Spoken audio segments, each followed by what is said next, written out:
it's so interesting.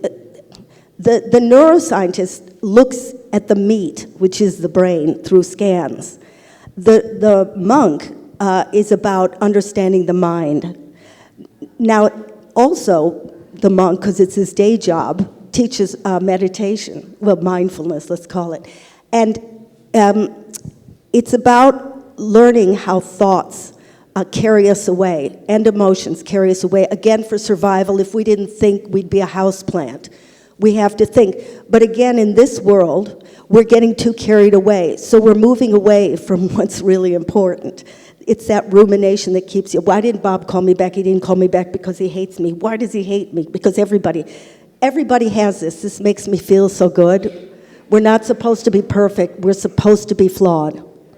Look at the person next to you, completely flawed. Look. Look at him. See, underneath all that sparkle, they're just like you are. Okay.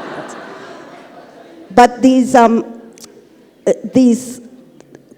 thoughts, you can never get rid of them, okay? That's not the idea. But the act of practicing this mindfulness is to be able to observe the thought. Now, they still come in. I'm still getting the news report, you're an idiot. I have themes. Everybody's got themes. People are looking at you like you're a moron. This man hates me. I've got them playing. But because I'm used to it, because I practice mindfulness, they're more like a radio in another room. And you kind of go, oh, yeah, for whatever reason, maybe I don't want to go into analysis. Those thoughts are there, okay? But if you let them go and you don't latch on and really try to find out why does everybody hate me, because they don't all hate you. I mean, you really do, but you don't. Somebody doesn't. You don't take them so seriously. You realize that thoughts really are. Somebody said you can't stop the waves, but you can learn to surf them. So some are nice, some are mean, some are adorable, some are pornographic. They really just move on through. And when you need a thought, for my work, I cling on to that. But when the garbage starts coming in, you're not writing well enough, you're never going to sell a book, you let that go. It's like you're sieving through garbage.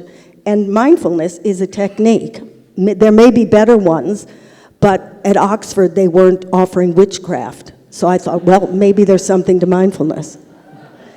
Witchcraft also sounds like not something you would be averse to. I wouldn't be a bee. This is true. But I think that didn't make any sense. Just listening to you also is that there is a great deal of extremely serious information that you're passing on. You're talking about very important things like mental health and about our attitude to ourself, which is kind of like very far from self-loving or self-nurturing. And yet you use a lot of humor in it. Is that intentional? Far from self-nurturing? Attitude to ourselves, we don't generally nurture the self. We don't love ourselves enough, which is why we keep this radio, he hates me, she hates. We don't have time to love ourselves because otherwise some guy will beat us, Again, you can never do enough. There's too much choice. You can't win in this kind of a world. It's almost like, so what I'm trying to say in the book, it's not your condition, it's the human condition. And to me, that's such a relief to know that everybody's got the same equipment.